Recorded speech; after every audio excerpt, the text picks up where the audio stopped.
Lloyd est un jeune garçon dont tout le village a été détruit comme dommage collatéral dans la lutte contre le Seigneur Démon. On peut voir dans son regard qu'il a clairement vécu des choses folles et traumatisantes, et lorsque Merlin le trouve debout là, elle se sent coupable car c'est sa négligence qui a conduit à cette destruction. Pour expier son erreur, elle décide de prendre Lloyd sous son aile et de lui offrir un nouveau foyer avec elle, et pendant qu'il vit avec elle, elle décide également de lui enseigner la magie. Le premier sort qu'elle essaie d'enseigner à Lloyd est le sort de flamme, et sa méthode d'enseignement consiste essentiellement à montrer le sort à Lloyd pendant environ 3 secondes, puis à lui dire qu'il n'aura pas de dîner aujourd'hui s'il ne peut pas reproduire le sort par lui-même.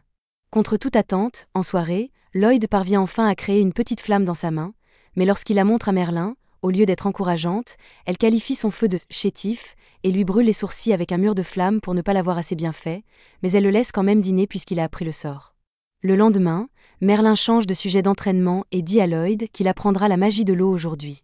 Elle lui fait une petite démonstration et balaie son pied sur le sol, créant un petit jet d'eau. Elle demande ensuite à Lloyd de faire de même, mais après avoir essayé, tout ce qu'il réussit à faire est de rendre le sol un peu humide, et il semble assez fier de lui. Mais Merlin n'est pas impressionné, alors elle verse une tonne d'eau sur Lloyd pour lui montrer à quoi ressemble la vraie magie de l'eau.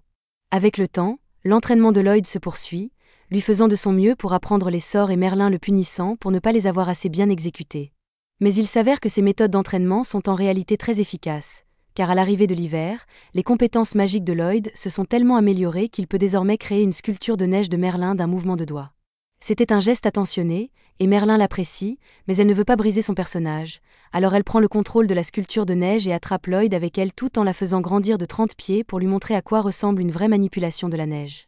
La neige s'effrite ensuite, et Lloyd tombe au sol, mais à ce stade, ils se comprennent bien, donc dès qu'il se sort de la neige, il dit à Merlin qu'il travaillera plus dur sur sa magie, et elle sourit en signe de reconnaissance. Plus de temps passe, et un matin, Merlin est allongé sur son canapé avec une énorme gueule de bois parce qu'elle a trop bu la veille. Lloyd va vérifier comment elle va et lui demande si elle va bien, mais Merlin lui dit qu'elle se sent absolument terrible. Lloyd veut l'aider, alors il pose sa main sur son front et active sa magie blanche pour l'aider à se remettre de sa gueule de bois, et après quelques secondes, Merlin se sent soudain beaucoup mieux. Elle s'assoit et serre Lloyd dans ses bras en le remerciant de l'avoir soigné, mais maintenant qu'elle est sur pied, elle dit qu'il est temps de reprendre son entraînement magique, alors elle traîne Lloyd dehors à nouveau. Les choses continuent ainsi pendant des années, mais un jour, Merlin reçoit un livre par la poste qui l'inquiète beaucoup. Juste à ce moment-là, Lloyd frappe à sa porte pour lui dire que le dîner est prêt, alors elle lui dit qu'elle arrive et commence à ranger le livre. Cependant, alors qu'elle le fait, elle laisse accidentellement tomber le livre devant Lloyd, qui se baisse pour le ramasser, et dès que ses mains touchent le livre, toutes sortes d'informations envahissent son esprit en un instant. Lloyd s'évanouit à cause du déversement soudain de données, et lorsque Merlin réalise ce qui s'est passé, elle est stupéfaite parce que Lloyd a les qualités de l'élu. Elle emmène Lloyd au lit pour l'instant, mais s'il est vraiment l'élu, alors elle ne peut pas le laisser faire les mêmes erreurs qu'elle. Elle embrasse son front, et une lueur faible reste alors qu'elle lui lance un sort parce qu'elle ne peut pas laisser Lloyd devenir trop confiant dans son pouvoir comme elle l'a été. Le lendemain, l'entraînement de Lloyd continue, et cette fois, Merlin l'emmène dans la forêt pour qu'il puisse pratiquer sa magie blanche. Lloyd l'utilise sur un seul fruit pour le faire mûrir et juteux, et Merlin le félicite pour avoir bien fait, mais elle veut aussi lui montrer qu'il a encore un long chemin à parcourir, alors elle pose sa main sur l'arbre et utilise la magie blanche pour le faire pousser luxuriant et vert. Plus tard dans la nuit, Merlin aide Lloyd à étudier et lui explique qu'il y a des orques qui peuvent utiliser une magie rare pour contrôler des monstres. En lisant, Lloyd remarque quelque chose appelé « magie ancienne ». Mais dès qu'il en parle, l'humeur de Merlin change, et elle lui dit qu'il n'a pas besoin d'apprendre la magie ancienne. D'autres leçons de Merlin incluent apprendre à invoquer son bâton magique aussi rapidement que possible, mais comme Lloyd ne l'a pas fait assez vite, elle le renverse avec son propre bâton. Elle dit ensuite à Lloyd qu'il ne doit jamais négliger son entraînement, peu importe à quel point il devient puissant, et Lloyd promet de toujours rester diligent. La leçon suivante consiste à apprendre sur les pierres magiques. Donc Merlin explique qu'elles sont une forme cristallisée de magie, et leur pouvoir peut aussi transformer les objets environnants en pierres magiques. Quelques années passent, et un jour, pendant l'une des leçons de Merlin, elle emmène Lloyd au milieu de nulle part, lui donne un couteau et lui dit qu'il doit survivre dans cette forêt et rentrer chez lui tout seul. Elle part ensuite avant que Lloyd puisse protester, donc il est vraiment coincé ici maintenant. Dès que Merlin est parti, un loup blanc apparaît et attaque immédiatement Lloyd. Lloyd court pour sa vie et finit par grimper à un arbre pour se cacher du loup. Il ne pense pas que la magie d'un mage blanc comme lui serait suffisante pour vaincre un monstre comme ça, donc sa seule option est de rentrer chez lui en évitant toutes les rencontres avec des monstres. Mais cela dit, lorsqu'il utilise la magie pour scanner la zone afin de déterminer la direction à prendre, il découvre qu'il est très loin de chez lui en ce moment. Il n'a d'autre choix que de commencer à avancer lentement à travers la forêt, et lorsque la nuit tombe, il passe son temps à étudier ses sorts pour faire autant d'améliorations que possible. Plusieurs jours passent ainsi, et à un moment donné, Lloyd marche accidentellement sur une brindille qui alerte une araignée géante de sa présence. Lloyd panique et court immédiatement dans la direction opposée, tout en utilisant un sort de rapidité pour augmenter sa vitesse suffisamment pour distancer l'araignée. Finalement, il réussit à rentrer chez lui sain et sauf, mais il s'effondre d'épuisement juste devant la porte, et lorsque Merlin le voit, elle est très fière de lui pour être revenu tout seul. Quelques années supplémentaires passent, et un jour, alors que Lloyd est occupé à nettoyer, il remarque un livre sur le bureau de Merlin parlant d'une ville. Alors il lui demande s'il peut emprunter le livre par curiosité, et elle lui dit qu'il peut l'avoir. À ce stade, Lloyd a pratiquement terminé son entraînement, donc il n'a plus à subir les leçons constantes de Merlin, mais maintenant, tous les 2 jours, elle l'emmène pour l'aider à développer de nouvelles magies parce que le talent de Lloyd pour le développement de sorts est grand. Il est content qu'elle le traite maintenant comme un égal, mais il n'a pas dormi de la semaine parce que Merlin continue de le faire veiller toute la nuit pour la recherche magique. Il commence à en avoir assez de toute cette pression constante, et il est toujours très curieux de savoir à quoi ressemble la vie en ville, alors il finit par prendre une décision radicale. Le lendemain matin, Merlin se rend dans la chambre de Lloyd pour lui demander son aide pour d'autres recherches magiques, mais à sa surprise, il n'est nulle part, et à en juger par le livre sur son bureau, elle a une bonne idée d'où il est allé. Pendant ce temps, Lloyd vient d'arriver en ville, et alors qu'il marche dans les rues, il est émerveillé par l'agitation de tout le monde. Comme c'est la première fois qu'il se trouve en ville, une fois qu'il achète un morceau de pain, il n'a plus du tout d'argent, alors il réalise qu'il doit rapidement trouver un travail. Par chance, une affiche de recrutement d'aventuriers lui vole directement au visage, alors Lloyd décide de postuler pour le poste.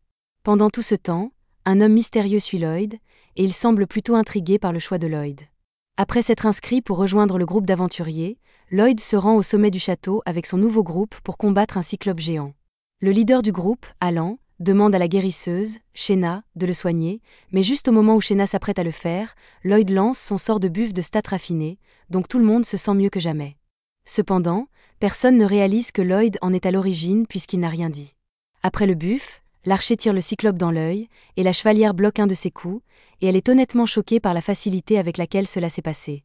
Cependant, Alan ne remet pas du tout en question son soudain gain de force et procède à éliminer le cyclope d'un coup, complètement convaincu qu'il a fait par lui-même.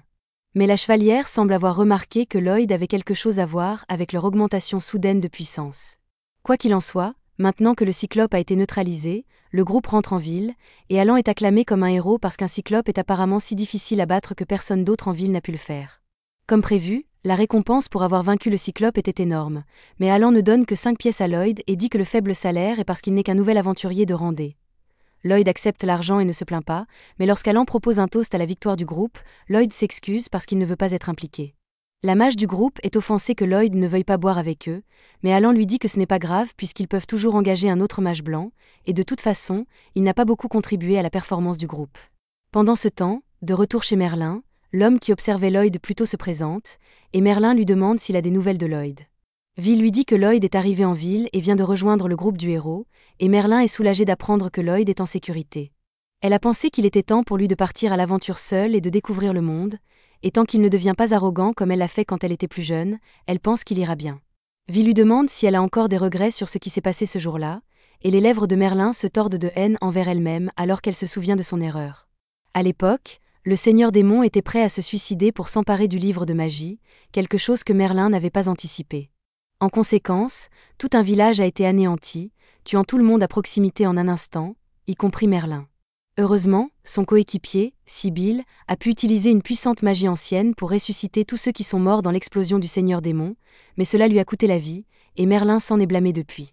Revenons aux aventures de Lloyd, il fait toujours partie du groupe du héros, et chaque fois qu'Alan ou les autres ont du mal en combat, il leur lance toujours des buffs pour faciliter leur bataille.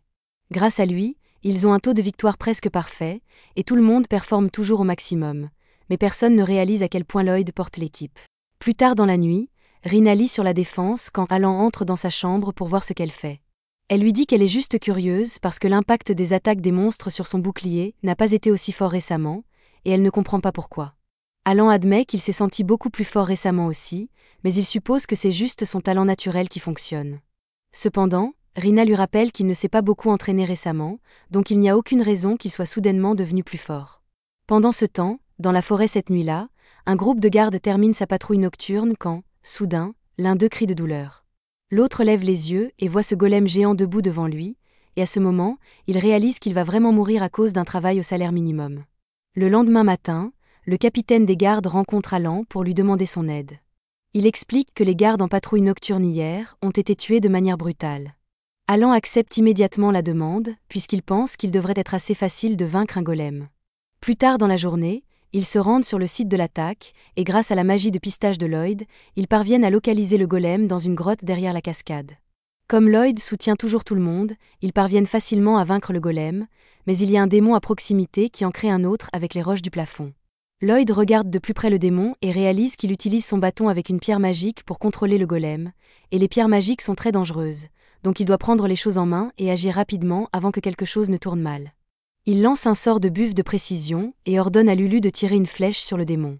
Lulu est un peu surprise par l'ordre soudain de Lloyd, surtout puisque le démon se cache derrière un mur, mais elle le fait quand même, et sa flèche parvient d'une manière ou d'une autre à toucher.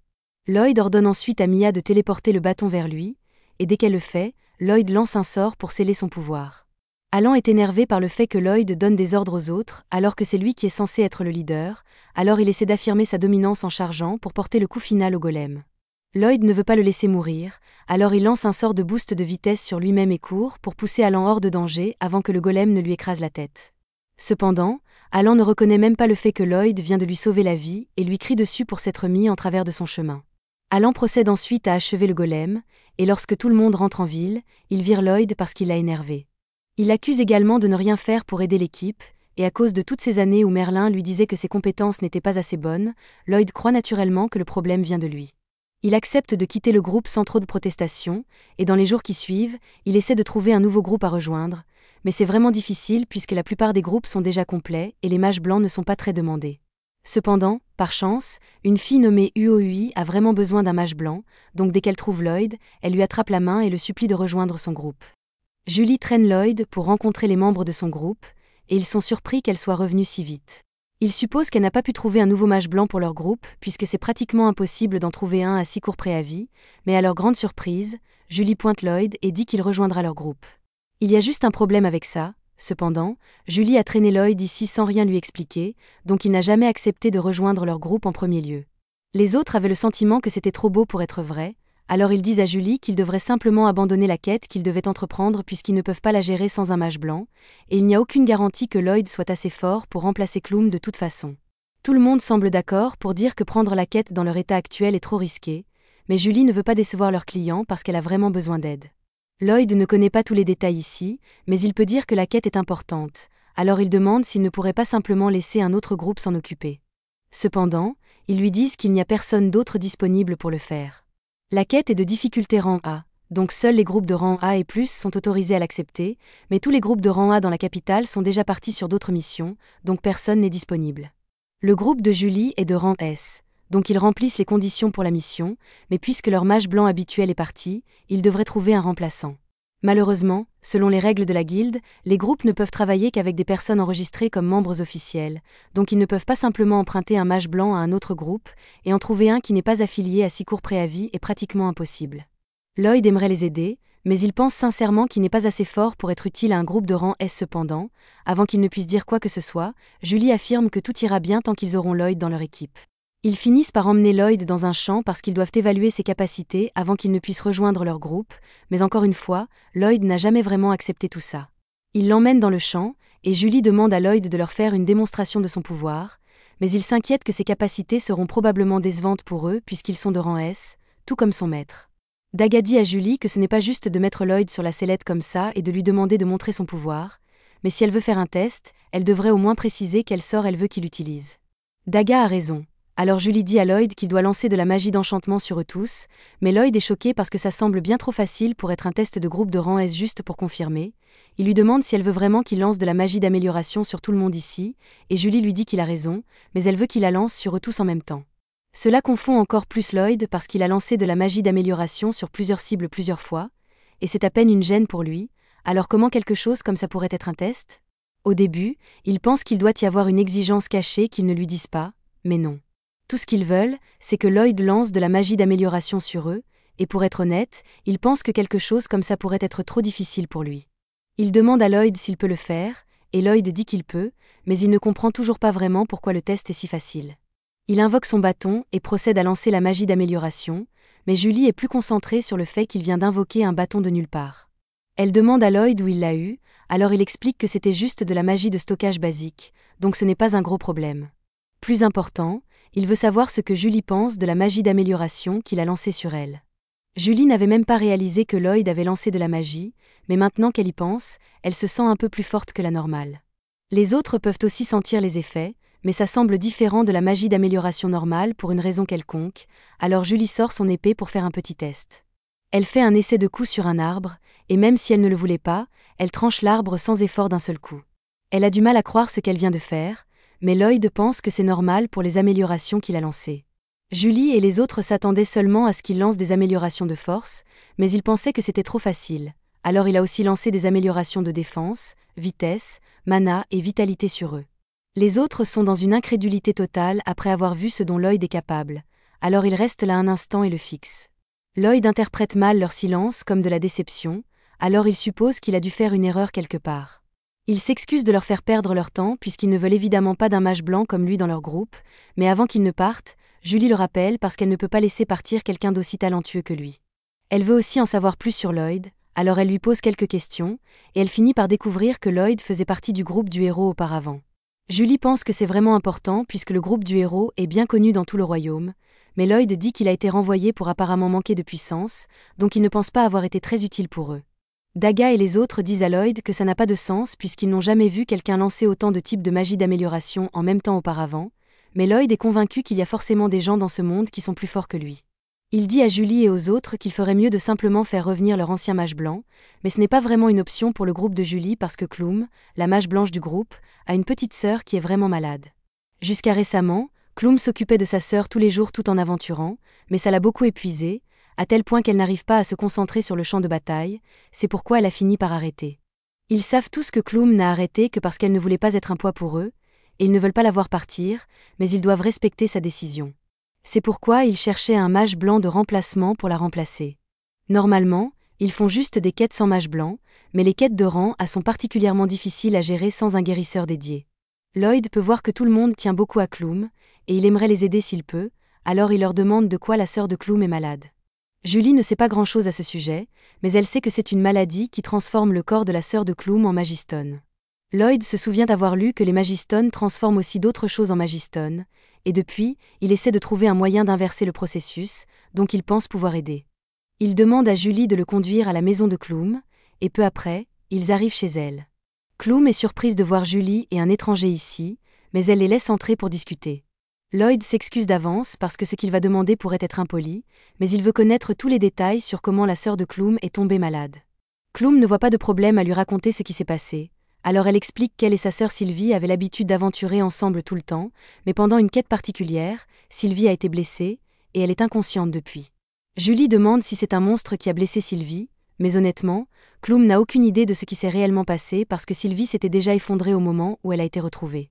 Lloyd demande quels symptômes Sylvie subit, mais Klum pense que ce serait beaucoup plus rapide de lui montrer ce qui s'est passé. Elle conduit Julie et Lloyd à la porte de la chambre de Sylvie, mais elle les prévient de se préparer parce qu'ils pourraient ne pas être prêts pour ce qu'ils vont voir. Dès que Klum ouvre la porte, Lloyd et Julie sont frappés par une vague de mana désagréable, et tout ça vient de Sylvie. Klum retire les couvertures du corps de Sylvie et révèle que ses bras et ses pieds ont déjà commencé à se transformer. C'est la première fois que Lloyd voit réellement l'effet des magistones sur une personne, et il est choqué par à quel point c'est grave. Le mana de Sylvie est devenu incontrôlable pour une raison quelconque, et ça cause la transformation de son corps petit à petit, donc ce n'est qu'une question de temps avant qu'elle ne soit entièrement consumée par les magistones. Lloyd demande à Klum de le laisser examiner Sylvie puisqu'il a quelque chose qu'il veut essayer, et si son hypothèse est correcte, alors il pourrait la guérir. Klum a du mal à croire que Lloyd pourrait guérir Sylvie, alors que tous les meilleurs guérisseurs du pays n'ont rien pu faire pour elle. Lloyd lui dit que la maladie de Sylvie est probablement le résultat d'une piqûre par des magistones de haute pureté. Il demande à Klum si la grotte où Sylvie a été blessée avait une haute densité de mana, et Klum confirme qu'il a raison. En fait, la quête qu'il faisait ce jour-là était de récolter des magistones dans la grotte, donc ça pourrait avoir un lien. Lloyd lui demande de lui montrer où est la blessure de Sylvie, alors Klum la lui montre, et comme Lloyd s'y attendait, un magistone a dû entrer dans le corps de Sylvie par sa blessure, et le mana du magie est ce qui la transforme. Jusqu'ici, toutes les déductions de Lloyd sont correctes, Alors Julie demande à Clum de lui faire confiance pour qu'il puisse effectuer l'opération pour sauver la vie de Sylvie. Une fois que tout est prêt, Lloyd lance un sort et commence à drainer le mana directement du corps de Sylvie, mais absorber toute cette énergie sombre lui coûte vraiment cher. La maladie de Sylvie a été causée par son mana devenant incontrôlable après avoir été affecté par un magistone, donc si Lloyd veut la ramener à la normale, alors il doit retirer autant de mana que possible de son corps, mais il doit aussi s'assurer de ne pas accidentellement la tuer par épuisement de mana, donc il prévoit de la guérir tout en drainant son mana. Il commence à lancer les sorts, mais Clum ne reconnaît pas le sort de guérison que Lloyd vient d'utiliser, alors elle lui demande s'il y a quelque chose de différent à son sujet.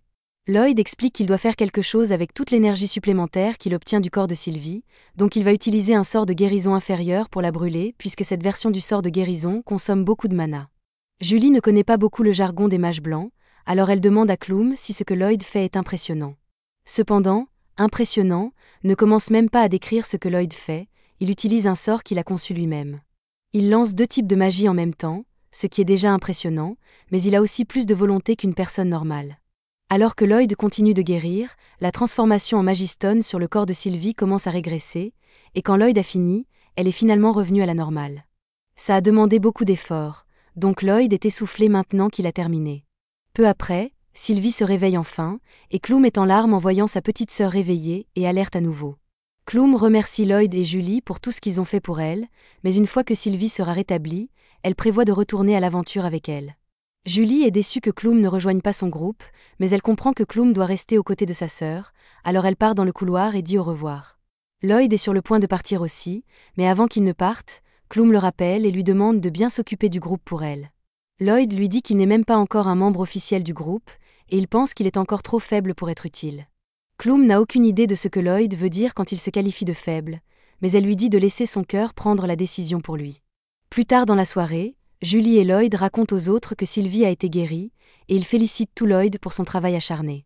Cependant, puisque Clum a dit qu'elle ne reviendrait pas, ils vont devoir réévaluer leur avenir en tant que groupe.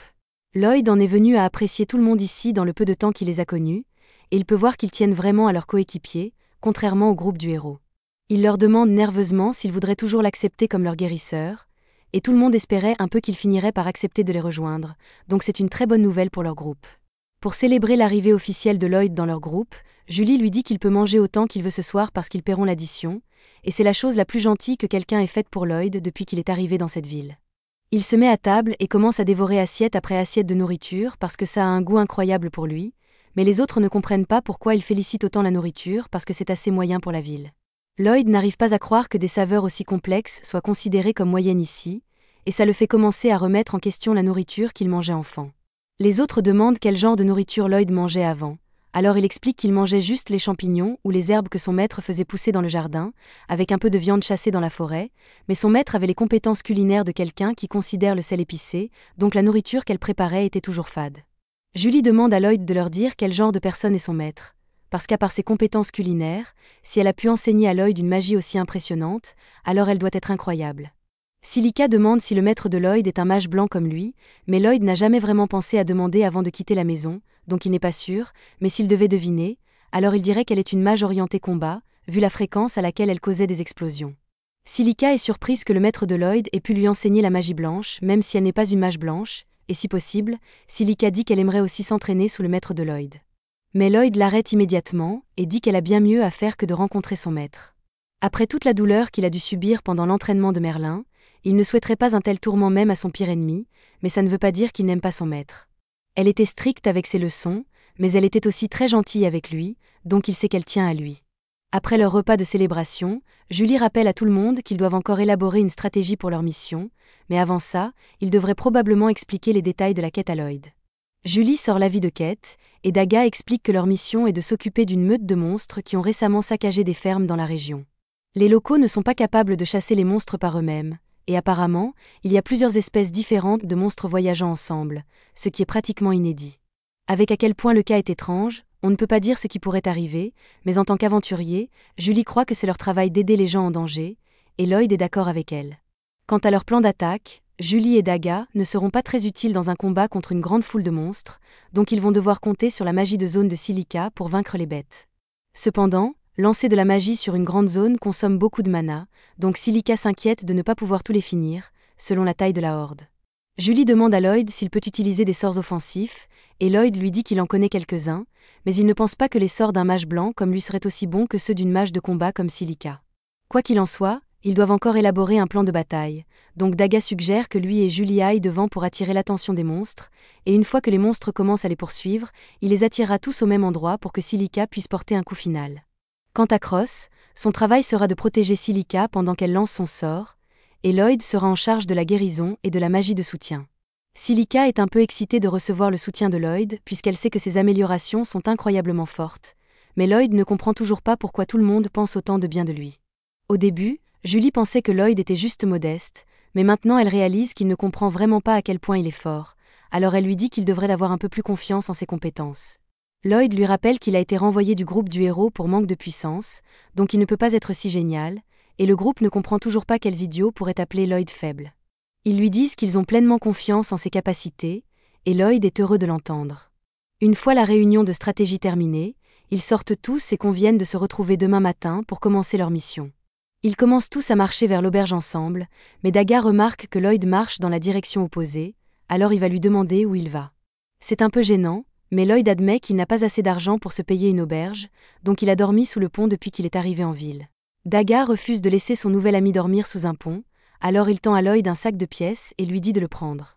Lloyd essaie de refuser l'offre puisqu'il ne veut pas accepter de l'argent gratuit, mais Daga lui dit qu'il devrait juste considérer ça comme un prêt à court terme et qu'il peut le rembourser une fois qu'il aura sa part de la récompense pour la mission. Lloyd est extrêmement reconnaissant, alors il promet de travailler dur pour rembourser le prêt, et Daga lui dit de se dépêcher et de venir à l'auberge. Cette nuit-là, Lloyd dort dans un lit pour la première fois depuis un moment, et il est incroyablement reconnaissant que ses coéquipiers soient des gens si gentils. Le lendemain matin, Lloyd et les autres se rassemblent devant la maison de Julie en préparation pour la mission, et une fois que Julie est prête, elle sort pour les rejoindre. Cependant, quand elle voit tout le monde debout sans sac, elle est confuse puisque des missions comme celle-ci nécessitent beaucoup de bagages. Les autres expliquent que Lloyd les a en fait aidés et a utilisé sa magie de stockage pour porter tous leurs sacs afin qu'ils n'aient pas à les transporter. Lloyd propose de faire la même chose pour Julie, et une fois que son sac est stocké, elle le remercie pour l'aide parce que porter ses sacs rend toujours les voyages si difficiles. Lloyd dit qu'il peut leur apprendre à utiliser la magie de stockage s'ils veulent puisque ce n'est pas si complexe, mais les autres n'avaient aucune idée que c'était même possible pour des « gens normaux » comme eux de le faire. Lloyd explique que tout le monde naît avec au moins un peu de mana, donc il devrait être possible d'apprendre la magie de stockage, bien que ça prenne beaucoup de pratique pour augmenter la capacité de stockage de son sort. Même si leur espace de stockage ne sera pas aussi grand que celui de Lloyd, ça serait toujours utile d'apprendre, alors il demande à Lloyd de leur apprendre, et il dit qu'il en serait ravi. Peu après, ils commencent leur voyage, et en traversant les plaines, ils finissent par arriver à la frontière de la nation des démons. Les démons se font discrets pour l'instant, donc les choses sont assez paisibles, mais qui sait quand ils pourraient essayer de conquérir ce continent à nouveau. Pendant ce temps, dans la forêt, il y a un homme encapuchonné en train de pratiquer un vaudou clairement maléfique, et ça va certainement causer des problèmes plus tard. Lloyd et les autres finissent par arriver à leur premier point de contrôle pour le voyage, et ils sont arrivés beaucoup plus tôt que prévu, donc ils prévoient de monter le camp près de l'eau. Lloyd sort tout l'équipement de camp de son stockage, et tout le monde commence à travailler ensemble pour monter les tentes et préparer un feu pour la nuit. Ça prend un moment, et quand ils ont fini, Julie est tout en sueur à cause du travail difficile. Elle demande à Daga si elle peut aller se baigner dans la rivière maintenant, mais Daga dit qu'il reste encore beaucoup de travail parce que Julie doit ramasser le bois pour le dîner de ce soir. Cependant, Lloyd dit qu'il est prêt à ramasser le bois pour Julie, alors elle le remercie et attrape Silica et l'emmène pour qu'elle puisse se baigner ensemble. Peu après, Lloyd est dans la forêt en train de ramasser du bois sec, et une fois qu'il en a assez, il se prépare à retourner au camp. Mais juste à ce moment, il entend un cri venant de l'eau à proximité. Julie et Silica se baignaient, comme elle avait dit, mais elles ne s'attendaient pas à tomber sur un basilic dans l'eau ici. Pour empirer les choses, elles sont actuellement sans armes, donc si Lloyd ne fait rien rapidement, elles vont se faire manger. Il glisse le long de la falaise et lance une petite boule de feu pour attirer l'attention du monstre, et pendant qu'il est distrait, il dit à Julie et Silica de nager vers la rive. Il sort ensuite leurs armes du stockage et les leur lance, tout en lançant simultanément de la magie de renforcement sur elles. Et maintenant qu'elles sont prêtes à combattre, Julie saute et tranche une des têtes du basilic d'un seul coup. Silica crie alors à Lloyd et Julie de se mettre à couvert parce qu'elle s'apprête à lancer une boule de feu, alors ils sautent tous les deux sur le côté, et Silica lance une explosion qui incinère le reste du basilic d'un seul coup. Silica est choquée par la puissance de feu qu'elle vient de produire puisqu'elle n'a jamais pu faire ça avant, et Lloyd a oublié de mentionner qu'il lui avait lancé un sort d'amélioration plus tôt, donc Silica n'a aucune idée de ce qui s'est passé. Aussi, à un moment donné, La serviette de Julie tombe de son corps juste devant Lloyd, mais elle préfère ne pas en parler. De retour au camp, pour se changer les idées, Lloyd décide de commencer à apprendre à tout le monde à utiliser la magie de stockage, et il leur dit essentiellement qu'ils doivent utiliser leurs mains pour ouvrir un trou dans l'espace afin de stocker leurs affaires. Ce n'est pas du tout aussi facile que Lloyd l'a fait paraître, mais ils décident d'essayer quand même. Sans surprise, aucun d'eux n'arrive à le faire fonctionner, et Lloyd pense que c'est parce qu'il est un mauvais professeur, mais Dagal assure que ses explications étaient parfaites. Ça va juste prendre un moment pour qu'ils comprennent puisqu'ils sont débutants. C'est alors que Silica a une idée brillante d'incanter « stockage ».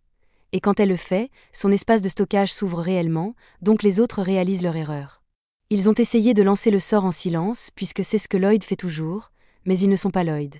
Ils essaient tous de le faire avec des incantations cette fois, et finalement, ils arrivent tous à faire fonctionner leurs espaces de stockage, bien qu'ils aient encore besoin d'un peu de pratique. Plus tard dans la nuit, après que tout le monde a dîné, Lloyd est assis près du feu quand Julie vient lui parler. Elle dit à Lloyd qu'elle veut le remercier d'avoir rejoint le groupe, mais Lloyd dit que ce n'est pas nécessaire puisqu'il cherchait un groupe à rejoindre de toute façon. Julie se sent encore un peu coupable parce qu'elle l'a un peu forcé, mais Lloyd sait qu'elle n'était insistante que parce qu'elle avait hâte de terminer cette quête. En parlant de ça, Lloyd lui demande pourquoi elle est si personnellement investie dans cette quête parce qu'il trouve ça étrange qu'elle n'ait aucun lien avec la zone attaquée. Julie explique que ça lui rappelle sa ville natale parce que quand elle était enfant, son village a été attaqué par des monstres. Elle était la seule survivante de l'incident, et ça lui a laissé un traumatisme à vie, donc elle ne peut pas rester les bras croisés pendant que la même chose arrive à un autre village. Juste à ce moment, Lloyd entend un bruit étrange à proximité, alors il dit à Julie d'aller réveiller les autres parce qu'ils doivent bouger. Quelques instants plus tard, un grand groupe d'araignées de taille moyenne traverse la forêt, et au début, le groupe réussit à rester caché pour éviter une confrontation. Mais ensuite, Julie marche accidentellement sur une brindille, alertant toutes les araignées de leur présence. Ils sortent tous leurs armes et se préparent à combattre, mais presque immédiatement, une des araignées arrive à s'emparer de la baguette de Silica et la jette dans un arbre pour qu'elle ne puisse plus lancer de sort d'attaque. La situation devient sérieuse, donc Lloyd prend les commandes et dit à tout le monde qu'il a un plan. D'abord, il lance de la magie d'amélioration sur tout le monde pour les renforcer et envoie Julie retenir les araignées. Ensuite, il demande à Cross d'aller récupérer la baguette de Silica dans l'arbre. Une fois la baguette de retour dans les mains de Silica, Lloyd dit à Silica et Cross de combiner leurs attaques pour finir les araignées. Le plan de Lloyd a parfaitement fonctionné, et il est content que tout le monde soit en sécurité, mais il s'inquiète d'avoir peut-être outrepassé ses limites en criant des ordres comme ça. Lloyd s'excuse d'avoir donné des ordres alors qu'il n'est pas le leader, mais personne n'en a quelque chose à faire puisque Lloyd est compétent, donc ses ordres étaient en fait très utiles. Et pour être honnête, ils apprécieraient qu'ils prennent le commandement la prochaine fois qu'ils se retrouvent dans une situation comme celle-là. Le lendemain matin, tout le monde plie son équipement de camp, et après avoir tout rangé, ils se préparent à continuer leur voyage. Cependant, Lloyd est perdu dans ses pensées parce qu'il ne peut pas se débarrasser de l'impression que leur rencontre avec ces araignées la nuit dernière n'était pas une coïncidence. Au cours des prochains jours, Lloyd prend sur lui de monter la garde au cas où quelque chose de similaire se produirait, mais les autres commencent à s'inquiéter car ce n'est pas sain pour lui de continuer à veiller si tard. Il propose de reprendre des tours de garde, mais Lloyd leur dit qu'il est parfaitement bien comme ça puisqu'il a l'habitude de veiller tard. Après tout, avec ses compétences médiocres, c'est la seule façon dont il estime pouvoir contribuer à l'équipe. Ce n'est absolument pas vrai, et tout le monde le sait, mais même après tout le temps qu'ils ont passé à essayer de convaincre Lloyd que ses compétences sont extraordinaires, il reste complètement inconscient. Alors, Silica lui dit d'abandonner le sujet pour l'instant afin qu'il puisse dormir un peu, mais avant de partir, elle supplie Lloyd de ne pas trop se pousser. Le lendemain matin, le groupe poursuit son voyage, et Julie s'inquiète du manque de confiance de Lloyd. Alors, lorsqu'elle le voit lancer un sort silencieusement, elle s'approche pour lui demander ce qu'il fait. Lloyd explique qu'il lance simplement un sort de détection simple pour voir s'il y a des monstres à proximité, mais il n'y a rien de simple là-dedans. La magie de détection est si rare que Julie n'a jamais rencontré personne capable de l'utiliser, mais pour Lloyd, ce n'est même pas quelque chose qui mérite d'être mentionné. Il dit que sa portée de détection n'est même pas si grande, juste quelques kilomètres, mais il pense que ce serait plus sûr s'il utilisait la magie de détection périodiquement pour le reste du voyage afin de s'assurer que la zone est sûre. Julie convient que l'utilisation de la magie de détection rendrait leur voyage beaucoup plus sûr, mais elle craint que faire utiliser à Lloyd quelque chose d'aussi impressionnant que la magie de détection si fréquemment ne soit un peu trop lourd pour lui. Elle demande s'il y a quelque chose qu'elle peut faire pour l'aider, mais Lloyd lui dit qu'il peut s'en occuper seul, donc son aide n'est pas nécessaire. Plus tard dans la nuit, Lloyd reste éveillé pour monter la garde à nouveau, et pendant qu'ils sont dans leur tente, Julie et Silica commencent à se demander si Lloyd ne leur fait pas confiance ou quelque chose du genre. Elle sait que Lloyd est très capable, Mais jusqu'à présent, il a refusé de compter sur aucun de ses coéquipiers, même s'ils sont censés être des compagnons. Silica ne pense pas que ce soit vraiment quelque chose qui doit inquiéter, car il est naturel que les gens prennent un certain temps à s'habituer à leurs coéquipiers. En fait, lorsque l'équipe s'est formée, Julie et Silica se parlaient à peine, mais avec le temps, leur lien s'est renforcé et elles sont devenues de grandes amies. Le cas de Lloyd est un peu différent puisqu'il semble penser qu'il est faible pour une raison quelconque, alors il essaie désespérément de se prouver même si ce n'est pas le cas. Il y a probablement une raison pour laquelle il agit comme il le fait, et elle est sûre que Lloyd finira par s'ouvrir à eux s'il lui donne assez de temps. Pendant ce temps, à l'extérieur, Lloyd est toujours occupé à monter la garde lorsque Daga s'approche de lui et dit qu'il a une faveur à lui demander. Il a besoin que Lloyd vienne l'aider avec quelque chose, et Lloyd dit qu'il serait heureux de l'aider, mais il ne se sent pas à l'aise à l'idée d'abandonner son poste de garde nocturne. Cross s'approche alors et dit qu'il peut s'occuper de la garde pendant que Lloyd est absent, alors Lloyd finit par accepter d'aller avec Daga. Il s'enfonce un peu plus dans les bois, et Daga installe un système complexe de carillons le long des arbres. Lloyd demande à quoi cela sert. Alors Daga explique que les carillons les alerteront si des monstres approchent, ce qui signifie que Lloyd n'a plus besoin de veiller toute la nuit maintenant. Lloyd commence à protester puisqu'il ne pourra pas utiliser sa magie de détection pendant qu'il dort, alors Daga lui demande s'il lui fait vraiment si peu confiance. Lloyd le nie immédiatement, mais d'après la façon dont il a agi récemment, il semble certainement qu'il ne fait pas confiance au groupe. Il insiste toujours pour éclaireur seul et refuse que quiconque fasse la garde nocturne ou l'aide. Lloyd assure à Daga qu'il fait définitivement confiance au groupe, mais pendant des années, Merlin lui a dit qu'il devait apprendre à tout faire de manière indépendante, et le premier groupe qu'il a rejoint après être arrivé dans la capitale l'a traité d'inutile, alors il a pensé qu'il devait se pousser pour leur être utile. Daga ne pense pas que Lloyd soit un fardeau du tout, mais même s'il retardait un peu l'équipe, cela ne le dérangerait pas. La raison pour laquelle ils ont formé l'équipe en premier lieu était pour qu'ils puissent compter les uns sur les autres pour s'aider, mais Lloyd n'avait littéralement jamais envisagé l'idée de compter sur les autres. Alors c'est une révélation massive pour lui. Daga se demande quelle sorte de torture Lloyd a dû subir pour en arriver là, mais pour l'instant, il dit qu'il devrait simplement dormir un peu. Les deux retournent au camp, et Cross monte la garde pendant que Lloyd et Daga dorment un peu dans la tente. Lloyd n'est pas habitué à l'idée, mais avoir de vrais compagnons semble agréable, alors il veut essayer. Le lendemain matin, Lloyd trouve Julie et lui demande si elle peut l'aider à chercher de l'eau, mais Julie reste figée un instant, incrédule, car c'est la première fois que Lloyd lui demande de l'aider pour quoi que ce soit. Mais elle est heureuse que Lloyd compte enfin sur elle, alors elle accepte volontiers de l'aider. Pendant ce temps, dans un château voisin, un comte maléfique reçoit un rapport disant que toutes les pierres magiques ont été placées comme il avait demandé. Michael est ravi d'entendre cela puisque tout se déroule selon le plan, et grâce aux attaques de monstres qu'il a organisées, presque tous les aventuriers de la capitale ont été envoyés en mission. Maintenant, les seuls qui restent sont les aventuriers de Baran et le groupe de héros, et honnêtement, Michael aurait préféré que le groupe de héros soit parti aussi, mais il est confiant qu'il peut les submerger facilement avec ses forces, donc ce ne sera pas un problème. De retour dans la forêt, Lloyd et les autres continuent d'avancer, mais Julie commence à avoir un mauvais pressentiment à propos de cet endroit. C'est étrangement calme ici, et les autres trouvent bizarre qu'ils n'aient rencontré aucun monstre depuis qu'ils sont entrés dans cette partie de la forêt. Julie demande à Lloyd s'il a quelque chose à voir avec l'absence étrange de monstres, mais Lloyd lui dit que le seul sort qu'il a lancé est la magie de détection, et cela ne repousse pas du tout les monstres. Cela signifie que quelque chose d'autre doit effrayer les monstres, alors Lloyd augmente la portée de sa magie de détection pour voir s'il peut comprendre ce que c'est. Après avoir scanné pendant quelques secondes, il repère enfin quelque chose, alors il dit à tout le monde qu'il y a une horde de monstres à environ 2,5 km devant. Selon la carte, c'est la direction de la ferme vers laquelle il se dirigeait, mais avant d'en parler, Julie demande à Lloyd de scanner sérieusement tout dans un rayon de 2 km. Lloyd confirme, et il ne pense toujours pas que c'est quelque chose de spécial, mais les autres lui disent que c'est plus de 10 fois la distance que même les mages les plus talentueux peuvent utiliser. Lloyd ne savait pas que 2 km était si impressionnant, mais il ressent instinctivement le besoin de minimiser son accomplissement, alors il dit à tout le monde que 2 km sont à peu près son maximum et que cela consomme beaucoup de mana, donc il ne peut pas le faire souvent, mais cela ne le rend pas moins impressionnant. Julie est vraiment frustrée par la densité de Lloyd quand il s'agit de reconnaître son propre pouvoir, mais ils ont une mission à gérer maintenant, donc ils devront lui faire entendre raison plus tard. Ils arrivent finalement à la ferme, mais même s'ils ont été prévenus de la quantité de monstres à l'avance, les voir en personne est terrifiant.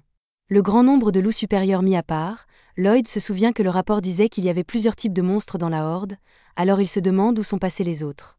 Les autres sont d'accord avec lui puisqu'ils savent pertinemment qu'il devrait y avoir des monstres dans la forêt qui sont plus forts que les loups ici, donc il n'y a aucun moyen que les loups aient pris le dessus si un combat avait éclaté. Lloyd demande à Julie si elle sait où est le propriétaire de la ferme, mais elle dit qu'elle n'est pas sûre.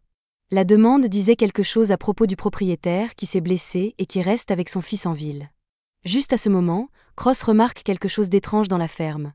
Alors il dit aux autres de regarder, mais ils ne voient rien parce que leur vision n'est pas aussi bonne que celle de Cross. Lloyd ne peut pas non plus voir ce qu'il y a là-bas, alors il lance un sort d'amélioration sur ses yeux, et maintenant il peut repérer la pierre sinistre assise au milieu de la ferme. Il lance également le sort de vision amélioré sur les autres, et ils sont tous d'accord pour dire que la pierre semble être une mauvaise nouvelle, mais d'après ce que Lloyd peut dire, il pense que cela pourrait être de la magie de minerai. Merlin lui a dit un jour que la magie de minerai est capable de contrôler les monstres, donc quelqu'un doit utiliser cette pierre magique pour tous les attirer ici. Pour en être sûr, Lloyd lance à nouveau sa magie de détection, et comme il s'y attendait, il découvre une autre horde massive de monstres se dirigeant droit vers eux. Il se demande pourquoi quelqu'un irait à autant de mal pour attirer des monstres puisque, s'ils essayaient d'éliminer le groupe, il y aurait eu plusieurs moyens plus faciles de le faire. Lloyd est toujours plongé dans ses pensées à ce sujet, mais Cross lui rappelle qu'ils ont toujours une deuxième horde de monstres qui se dirige vers eux, donc ils devraient probablement battre en retraite dès que possible. Julie lui dit qu'ils ne peuvent pas battre en retraite parce que s'ils le font, la ferme sera détruite, mais Cross fait remarquer qu'il n'y a aucun moyen qu'ils puissent gérer une horde de plus de 1000 monstres seuls. Cependant, Daga ne pense pas que battre en retraite soit même possible à ce stade, puisque, même s'ils parviennent à s'échapper, ils pourraient finir par conduire les monstres droits dans le village. Aucun d'eux n'est sûr de ce qu'ils devraient faire, mais Lloyd dit qu'il pense qu'il devrait rester et se battre parce qu'il a un plan. D'abord, il dit qu'il va devoir se débarrasser de cette pierre magique, alors il demande à Cross s'il pense pouvoir la toucher d'ici. Cross est un tireur d'élite incroyable, donc il est confiant qu'il peut viser assez bien pour toucher la pierre, mais c'est assez loin, donc il n'est pas sûr d'avoir assez de puissance pour la détruire en un seul tir. Lloyd dit que ce n'est pas grave puisque, si la puissance est le seul problème, il peut compenser avec sa magie d'amélioration. Cross vise, et juste avant de tirer, Lloyd lance 3 couches de magie d'amélioration sur lui en même temps, permettant à la flèche de voler jusqu'à la pierre magique et de la briser en un seul coup. Cross est étonné d'avoir réussi le tir, alors il demande à Lloyd ce qu'il a fait, et Lloyd explique qu'il a simplement lancé une magie d'amélioration sur Cross, son arc et sa flèche en même temps pour donner autant de force que possible au tir. Si ce n'était pas déjà clair, ce n'est pas quelque chose que les gens sont normalement capables de faire, mais Lloyd est aussi inconscient que jamais, donc il ne pense pas que ce soit quelque chose qui mérite des éloges. Quoi qu'il en soit, maintenant que le cristal magique a été détruit, tous les monstres commencent à s'attaquer les uns les autres parce qu'ils ne sont plus sous contrôle mental. Et même s'ils ne s'éliminent pas complètement, Lloyd pense que cela devrait réduire considérablement leur nombre. Quant à l'autre horde, Lloyd espérait un peu qu'ils arrêteraient de charger une fois le cristal détruit, mais il n'a pas eu cette chance. Tout le monde se met en position alors qu'ils attendent l'arrivée des monstres, et ils commencent à perdre courage lorsqu'ils voient le nombre impressionnant de monstres qui se dirigent vers eux, mais Lloyd leur dit qu'ils doivent attendre que les monstres se rapprochent avant d'attaquer. Juste au moment où les monstres sont sur le point d'atteindre Silica, Lloyd donne le signal. Alors elle lance immédiatement son sort de tempête de feu, et c'est beaucoup plus efficace qu'elle ne le pensait car il vaporise littéralement les monstres devant ses yeux. Les autres savent qu'il n'y a aucun moyen que le sort de Silica fasse cela normalement, alors ils demandent à Lloyd ce qu'il a fait, et il leur dit qu'il a simplement lancé une amélioration de mana et réduit la consommation de mana de Silica pour rendre ses sorts plus efficaces. Maintenant que la première étape est terminée, Lloyd court vers Cross pour préparer la partie suivante. Il établit un lien mental avec lui, ce que Lloyd peut apparemment faire, au fait, et en utilisant la magie spatiale, il transmet les positions de tous les monstres volants à Cross pour qu'il puisse les abattre à travers l'épaisse fumée. Bientôt, tous les monstres volants ont été éliminés, donc il est temps pour la phase finale du plan de Lloyd. Il court vers Silica et lui demande si elle a fini de s'occuper de tous les monstres terrestres.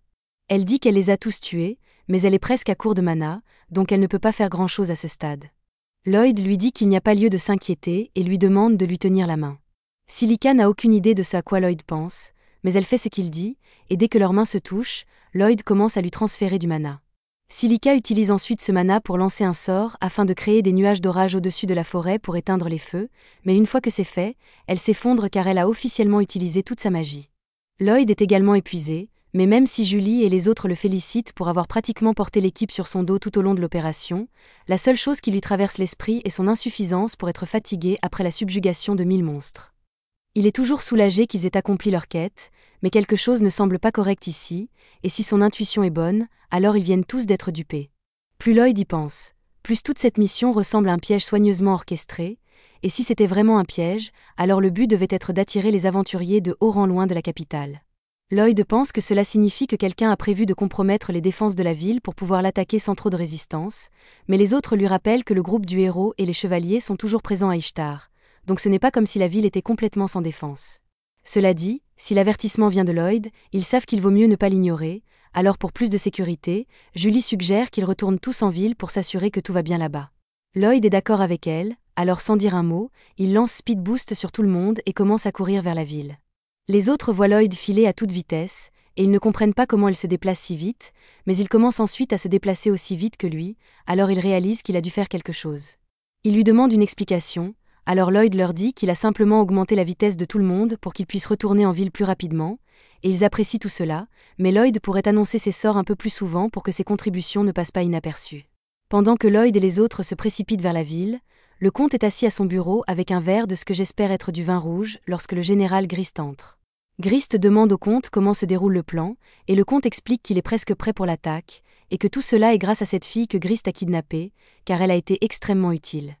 En fait, le comte a beaucoup de choses qu'il veut tester sur elle, et il aura tout le temps nécessaire pour le faire une fois que la ville d'Ishtar sera tombée. Grist a l'impression que le comte prépare quelque chose de vraiment malsain, mais il décide de ne pas poser de questions car le comte était autrefois le bras droit du seigneur démon, donc ses compétences ne sont pas à remettre en question. Pendant ce temps, la fille est enfermée dans le donjon du comte, et de temps en temps, il lui apporte des potions magiques et procède à la récolte de sa magie pour créer ces cristaux magiques qui attirent les bêtes qu'il utilise, et cela s'est déjà produit tellement de fois que la fille a perdu la volonté de se battre. De retour avec le groupe de Lloyd, ils viennent de traverser un grand champ herbeux et sont sur le point de retourner en ville en un rien de temps, mais Silica commence à s'inquiéter pour la santé de Lloyd car cela doit être vraiment difficile de maintenir un sort de vitesse aussi longtemps. Lloyd ne comprend pas de quoi elle parle, car une fois qu'on s'y habitue, on peut réduire considérablement la consommation de mana des sorts d'amélioration, donc cela lui coûte à peine. Les autres lui demandent ce qu'il veut dire par « s'y habituer ». Alors Lloyd explique que lorsqu'il était plus jeune, Merlin l'a abandonné au milieu de la forêt et l'a laissé là jusqu'à ce qu'il puisse retrouver son chemin seul. Bien sûr, en tant que mage blanc, Lloyd ne pouvait pas vaincre les monstres seul, donc tout ce qu'il pouvait faire était de lancer des sorts de soutien sur lui-même et de fuir pour survivre. En conséquence, il a essayé toutes sortes de magies constamment avant de finalement rentrer chez lui. Les autres sont choqués par ce que Lloyd a dû traverser, mais il dit qu'il est sûr que c'est juste une routine d'entraînement courante, donc ce n'est rien de spécial. Julie et Silica marquent une pause après ce que Lloyd vient de dire, et elles sont surprises de devoir lui dire cela, mais les tuteurs légaux n'abandonnent généralement pas leurs enfants dans les bois pour qu'ils se débrouillent seuls. Elles essaient d'être aussi claires que possible, mais Lloyd interprète cela comme signifiant que les enfants normaux doivent subir bien pire pour s'entraîner, et il prend cela comme une preuve que ses compétences doivent être inadéquates. Une fois que tout le monde a fini de se reposer, Lloyd lance à nouveau le sort d'amélioration sur eux, et ils continuent leur course pour retourner en ville. Mais en chemin, Lloyd s'arrête soudainement net, faisant tomber tout le monde. Ils demandent tous à Lloyd pourquoi il s'est arrêté si brusquement, alors il explique qu'il vient de sentir quelque chose devant lui avec son scan, et il n'est pas sûr de ce que c'est. Silica demande si c'est un monstre, mais Lloyd ne pense pas que ce soit le cas. Si c'est quelque chose, c'est plus comme un chasseur à la recherche de sa proie, mais Lloyd ne peut pas en être sûr sans le voir de près, alors il dit aux autres de continuer sans lui pendant qu'il vérifie. Julie s'y oppose immédiatement car Lloyd n'a aucune idée de ce dans quoi il s'engage, et s'il finit par devoir affronter quelque chose de dangereux, il ne pourrait pas faire grand-chose seul. Lloyd admet qu'elle a raison, et tout le monde renchérit en disant qu'ils sont tous membres du groupe, donc il est naturel qu'ils enquêtent ensemble, et Lloyd apprécie le fait qu'il se soucie autant de sa sécurité. Lloyd les conduit tous à la source de la perturbation, et maintenant qu'il est plus près, il peut affirmer avec certitude qu'il y a des démons dans cette maison. Lorsque Julie entend Lloyd mentionner des démons, elle lui demande s'il est sûr, car les démons ne se trouvent généralement que dans la mégacrasie. Les démons tentent de conquérir ce continent depuis des lustres, mais pour l'instant, ils devraient être interdits d'entrer dans les 3 grandes nations du continent. Les autres regardent Lloyd avec un air perplexe, car tout ce qui vient d'être dit est de notoriété publique, mais il agit comme s'il l'entendait pour la première fois. Lloyd est un peu gêné de mentionner cela, mais il admet qu'il n'a aucun souvenir de son enfance. En fait, son premier souvenir remonte au jour où Merlin l'a recueilli, et à ce moment-là, la guerre était déjà terminée. Quoi qu'il en soit, s'il y a vraiment des démons ici, Daga pense qu'il devrait aller le signaler au chevalier de la ville dès que possible, et Lloyd est d'accord, mais avant cela, il aimerait recueillir un peu plus d'informations. Les autres lui disent qu'il serait trop risqué de s'approcher davantage maintenant, et Lloyd est conscient des dangers, mais le mana qu'il sent provenir de cette maison est similaire au mana du cristal magique qui a attiré tous ces monstres, donc il est logique que les démons à l'intérieur soient liés au cerveau derrière le complot pour attaquer la ville. Si c'est le cas, alors Lloyd pense que recueillir plus d'informations vaut le risque, et Julie est d'accord avec lui, alors elle convainc les autres que c'est leur devoir en tant qu'aventuriers de protéger les gens, et les démons constituent certainement une menace pour les gens. De plus, s'ils ont de la chance, ils pourraient peut-être empêcher l'attaque sur Ishtar s'ils arrêtent les démons ici, alors autant essayer. Cependant, lorsqu'ils s'approchent de la fenêtre de la maison et regardent à l'intérieur, ils sont choqués de constater qu'elle est complètement vide. Lloyd fait un autre scan pour être sûr de l'emplacement, et il se rend compte que les démons sont sous terre, et ils ont l'air de préparer quelque chose de mauvais. Alors il demande à Silica si elle peut utiliser la magie de terre, car c'est la seule façon pour eux de descendre là-bas. Silica confirme qu'elle peut utiliser la magie de terre, alors Lloyd lance un sort d'amélioration sur tout le monde, et elle utilise son sort Sandpit pour former un trou dans le sol, les faisant tomber sur le rituel des démons. Les démons sont tous choqués et confus, alors ils demandent qui sont les intrus, mais Julie pointe son épée vers le visage d'un des démons et le menace de le tuer s'il ne leur dit pas ce qu'il prépare. Cependant, avant que quoi que ce soit ne se passe, un autre démon intervient et utilise la magie de terre pour envoyer des roches volées vers Julie, la forçant à détourner son attention assez longtemps pour que le démon s'échappe. Il court devant le démon qui l'a sauvé, et peu après, Cross tire sur l'un des démons dans la poitrine, alors le premier se dirige droit vers la porte, abandonnant tous ses amis, et court dans le couloir en verrouillant la porte derrière lui pour que Julie ne puisse pas le suivre. Les démons qui ont été laissés derrière essaient de s'approcher d'elle pendant qu'elle est occupée avec la porte, mais Cross intervient et tire sur les deux dans les cuisses, permettant à Julie de les abattre facilement. Maintenant que tous les démons ici ont été neutralisés, tout le monde se regroupe et se prépare à poursuivre le dernier démon. De l'autre côté de la porte, le démon utilise la magie pour envelopper la fille dans un cocon afin de la transporter hors d'ici. Cependant, Julie et les autres brisent bientôt la porte, alors il fait demi-tour et tente de fuir. Ils le poursuivent tous dans les escaliers et à l'extérieur, mais à ce rythme, il pourrait vraiment s'échapper. Alors Lloyd demande à Julie de courir devant le démon pour le couper, tandis qu'il demande à Silica et Daga de venir sur les côtés pour l'encercler. Finalement, le démon n'a nulle part où fuir, alors Lloyd lui dit de se rendre car il a beaucoup de questions pour lui. Cependant, le démon refuse d'abandonner, et dans un dernier acte de désespoir, il lance un sort de foudre dans l'espoir d'éliminer le groupe, mais Lloyd le voit venir. Alors il lance des boucliers magiques sur tout le monde pour le dévier, et le dernier éclair finit par transpercer le démon dans la poitrine, donc c'en est fini de lui. Avec le démon mort, Lloyd prend le contrôle du cocon et le déroule, mais il est choqué de trouver une fille bête à l'intérieur. Pour l'instant, ils la ramènent tous à la cabane et la mettent au lit pour qu'elle puisse se reposer, mais avec tous les démons morts, ils ne peuvent pas les interroger pour obtenir des réponses, donc la seule qui pourrait savoir quelque chose est cette fille, et elle n'a pas l'air de se réveiller de sitôt.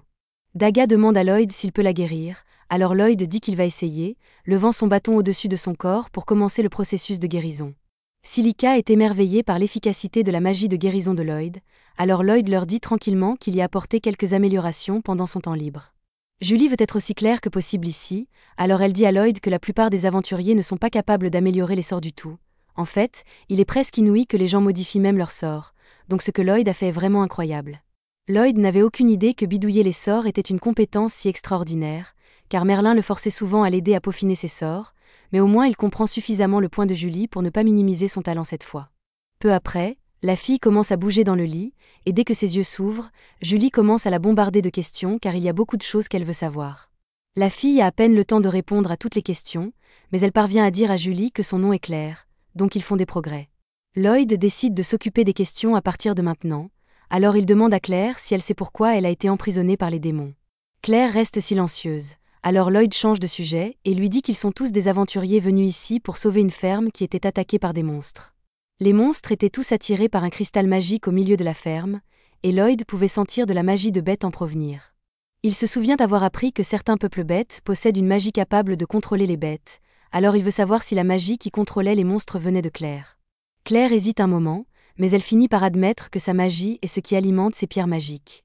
Pendant ce temps, de retour en ville, quelques gardes viennent de tomber sur l'une des pierres magiques que le démon a placées à proximité, mais il est trop tard pour faire quoi que ce soit, car des monstres ont déjà commencé à apparaître, et il ne faudra pas longtemps avant que toute la ville ne soit envahie.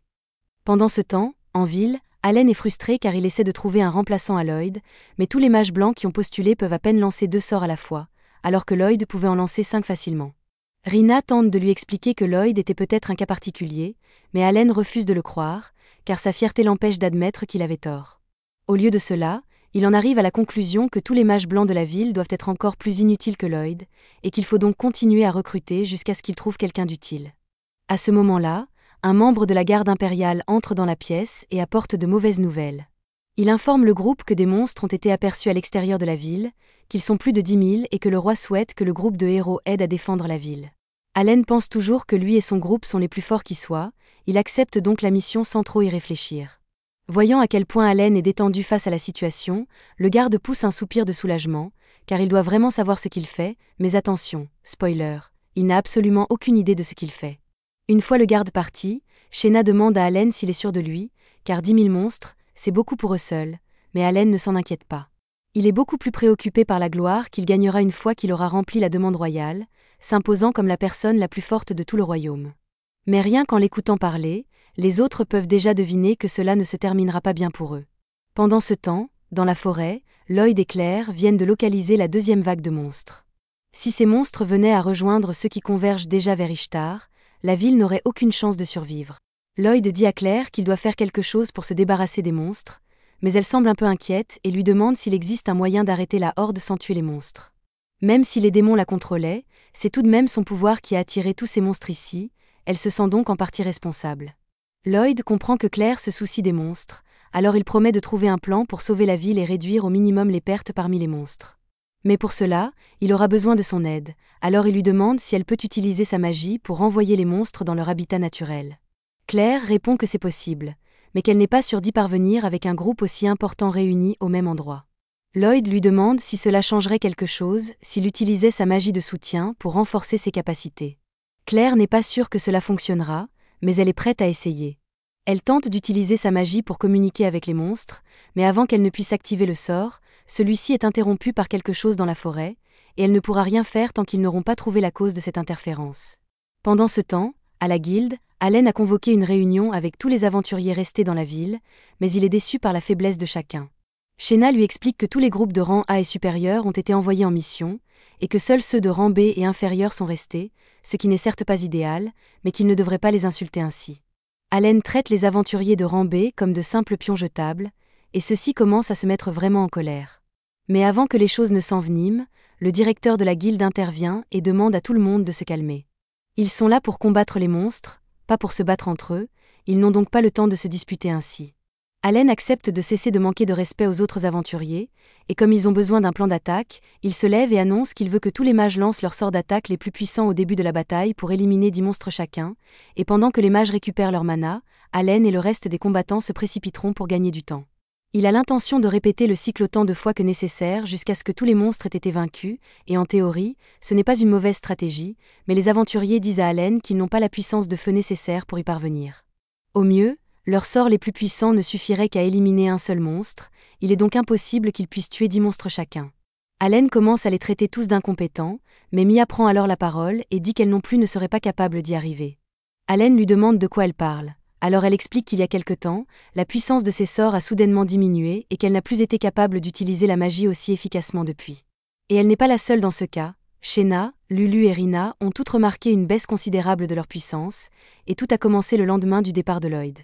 Allen les accuse toutes de lui avoir menti au sujet de leurs compétences, mais Rina lui répond que personne ne lui a jamais menti. En fait, la même chose devrait lui arriver aussi, et s'il s'était consacré ne serait-ce qu'un peu à son entraînement, il aurait peut-être compris qu'il était devenu plus faible, mais il était trop occupé à se prélasser dans la gloire d'être un héros. Elle lui dit sans détour qu'il ne mérite pas son titre, et tout cela a été dit devant tous les aventuriers de Baran, alors Allen est embarrassée et tente de prouver sa force en frappant Rina de toutes ses forces. Cependant, elle arrête sans effort son coup de poing avec sa paume, et si c'était moi, je raccrocherais mon épée et deviendrais fermier sur le champ, car je ne suis clairement pas fait pour ça. Et toute la guilde a vu la scène, donc il est impossible qu'Allen puisse jamais rétablir sa réputation, surtout après avoir passé la dernière demi-heure à traiter tout le monde ici de faible. Il s'enfuit de la guilde, embarrassé, et les aventuriers se demandent tous comment quelqu'un comme lui a pu devenir un héros. Ils ne peuvent clairement pas compter sur lui pour les sauver, alors ils se demandent tout ce qu'ils doivent faire, car les monstres ne tarderont pas à attaquer. Ils commencent à envisager d'abandonner la ville, mais Rina dit à tout le monde de se calmer, car elle est toujours prête à rester et à se battre. Les aventuriers sont rassurés de savoir qu'une personne aussi compétente que Rina est toujours à leur côté, mais Rina ne peut nier que la situation est vraiment mauvaise. Elle demande donc en premier lieu à tout le monde s'ils ont vu récemment un homme nommé Lloyd. Pendant que Rina est occupée à le chercher, Lloyd est toujours dans la forêt avec Claire, et ils viennent de trouver un cristal magique caché dans les bois. Cet objet est identique à ceux que Lloyd a déjà vus, et l'énergie sombre qui s'en dégage est probablement ce qui interfère avec le sort de Claire. À moins de le détruire, elle ne pourra pas reprendre le contrôle des monstres. Cependant, c'est plus facile à dire qu'à faire, car il y en a au moins une douzaine disséminés dans toute la forêt, et les trouver va être très difficile. Lloyd reconnaît que fouiller toute la forêt prendrait une éternité, alors il demande à Claire si elle peut sentir l'emplacement des cristaux, puisqu'ils utilisent son pouvoir. Elle confirme qu'elle peut sentir l'énergie du cristal tant qu'elle est suffisamment proche, mais la forêt est trop grande pour qu'elle puisse détecter efficacement l'emplacement des cristaux. Lloyd lui dit que ce n'est pas un problème, car il a un plan parfait en tête. Avant même que Claire ait le temps de poser des questions, Lloyd lui a déjà lancé un sort de partage et d'amélioration sensorielle, ce qui lui permet désormais de sentir tous les cristaux magiques de la forêt, et leur emplacement exact est directement transmis à l'esprit de Lloyd. Il jette ensuite un sort d'invisibilité sur lui-même et Claire, afin qu'il puisse se déplacer dans la forêt sans être détecté par les monstres, et Claire reste sans voix car il vient de faire tout cela sans verser une seule goutte de sueur. Quoi qu'il en soit, ils parviennent tous deux à se faufiler entre les monstres, et Claire commence à dissiper la magie noire et les cristaux. Pendant ce temps, dans la ville, tous les aventuriers se sont rassemblés à l'extérieur des murs et se préparent au combat, mais ils sont tous encore assez inquiets. Plus tôt, Rina leur a expliqué que Lloyd était la personne derrière le succès du groupe de héros, et qu'il était la seule raison pour laquelle ils avaient pu aller aussi loin. Si Lloyd était vraiment si important, les autres aventuriers lui demandent pourquoi il a été expulsé du groupe de héros, et elle admet que c'était à cause de leur manque de vision. Le titre de héros leur est monté à la tête. Alors quand ils obtenaient de bons résultats au combat, ils pensaient toujours que c'était grâce à leur propre force, ignorant complètement les efforts que Lloyd déployait pour soutenir l'équipe. Elle leur dit que leur seul espoir est de demander de l'aide à Lloyd, mais le responsable de la guilde lui répond que Lloyd n'est pas en ville pour le moment. Peu après avoir été expulsé du groupe des héros, il a rejoint un groupe de rang S et parti en mission pour vaincre des monstres. Le voyage pour s'y rendre prendrait plusieurs jours pour une personne normale. Mais Rina suppose à juste titre que Lloyd serait capable d'accélérer le temps de trajet grâce à sa magie de soutien. Avec un peu de chance, il serait donc peut-être en train de revenir en ce moment même. Ils n'ont pas vraiment d'autre choix, alors Rina annonce à tout le monde qu'ils vont tout miser sur le retour de Lloyd à temps pour les sauver. Ils font tous confiance au jugement de Rina, mais ils ne peuvent s'empêcher d'éprouver un sentiment de fatalité lorsqu'ils voient à quoi ils sont confrontés. Le plan de Rina consiste à demander aux archers de tirer une première salve pour réduire le nombre de monstres. Puis, une fois que ceux-ci auront pénétré dans les tranchées qu'ils ont creusées, les porteurs de boucliers s'aligneront pour les tenir à distance pendant que l'équipe de mages les attaquera avec toute la magie dont ils disposent. Ce ne sera pas facile, mais grâce à cette stratégie, ils devraient pouvoir tenir bon jusqu'à ce que Lloyd et son groupe reviennent. Plus tard dans la nuit, Julie et les autres se rapprochent d'Ishtar, et heureusement, l'accélération de Lloyd est toujours effective. Il devrait donc pouvoir continuer à courir après une petite pause. Pendant ce temps, Lloyd et Claire viennent de trouver la dernière pierre magique cachée dans la forêt, et une fois qu'ils l'ont désactivée, tous les monstres redeviennent normaux. Malheureusement, les monstres présents dans la zone sont des loups géants et des panthères sanguinaires, et ces deux groupes ont une rivalité ancestrale, donc dès qu'ils redeviennent normaux, ils commencent à se battre entre eux. Au milieu du conflit, l'un des monstres heurte Claire, et cette perturbation soudaine dissipe le sort d'invisibilité que Lloyd avait jeté sur elle, si bien que tous les monstres tournent leur attention vers elle. Claire est tellement paralysée par la peur qu'elle en oublie que son pouvoir lui permet littéralement de contrôler les monstres, et elle est sur le point d'être dévorée vivante, mais heureusement, Lloyd vient à son secours et attire l'attention de tous les monstres pour la sauver. La situation dans la ville n'est guère meilleure, car même s'ils ont réussi à repousser les monstres jusqu'à présent, cela fait maintenant des heures qu'ils sont à pied d'œuvre et les gens commencent à être épuisés, si bien que les monstres parviennent peu à peu à briser leur formation. À ce rythme, cela ne tiendra plus très longtemps, mais alors que la situation commence à sembler désespérée, une énorme boule de feu est lancée à travers le champ de bataille lorsque Julie et les autres arrivent enfin. Pendant ce temps, Lloyd fait de son mieux pour esquiver les attaques des monstres, mais c'est à peu près tout ce qu'il peut faire dans ces circonstances. Claire est impressionnée par la rapidité avec laquelle Lloyd se déplace, mais elle ne comprend pas pourquoi il n'attaque pas les monstres, car elle est certaine qu'une personne aussi puissante que lui serait capable de vaincre des monstres comme ceux-ci. Elle se souvient alors que Lloyd a promis de limiter au maximum les pertes humaines pour elle, ce qui explique probablement pourquoi il refuse d'attaquer les monstres. Elle ne veut pas que Lloyd souffre à cause d'elle, alors elle commence à utiliser ses pouvoirs et chante une chanson qui calme tous les monstres et les fait retourner dans la forêt. Lloyd regrette qu'elle n'ait pas fait cela plus tôt, mais il est tout de même impressionné, alors il demande à Claire ce qu'elle a fait. Elle lui répond qu'elle a simplement utilisé ses pouvoirs pour demander poliment aux monstres de retourner dans la forêt, et qu'ils l'ont écouté. Quoi qu'il en soit, maintenant que les monstres de la région ont été libérés du contrôle mental, Lloyd dit à Claire qu'ils doivent se dépêcher de retourner à Ishtar. À Ishtar, la bataille contre les monstres est toujours aussi intense. Même avec l'aide du groupe de Julie, ils n'ont pas réussi à faire une brèche dans la horde, et ils sont à court d'armes et de mana. Il semble donc que ce soit vraiment la fin. Rina exhorte tout le monde à ne pas abandonner, car elle est convaincue qu'ils finiront par trouver un moyen de gagner, mais les lignes de front ont déjà été percées et les blessés se multiplient. Ils parviennent à tenir jusqu'au matin, mais à ce moment-là, toutes leurs défenses ont été complètement détruites, et le responsable de la guilde craint que ce soit la fin de la ville d'Ishtar. Cependant, Avant que la ville ne soit envahie, ils entendent tous la voix de quelqu'un qui chante depuis la falaise près de la forêt. Il s'agit de Claire, dont la chanson est amplifiée par la magie de Lloyd. Grâce à leurs efforts, tous les monstres de la région cessent d'attaquer et retournent dans la forêt, et la ville n'est plus envahie. Une fois tous les monstres partis, Claire cesse enfin de chanter et s'évanouit presque d'épuisement, mais Lloyd l'aide à rester debout. Ils sont tous deux heureux d'avoir pu empêcher les monstres de détruire la ville, mais cela ne signifie pas que la crise est résolue, car tout cela a été orchestré par les démons, qui avaient plus d'un plan d'attaque, et une horde de golems se dirige maintenant vers la ville. C'était la fin de l'épisode 6.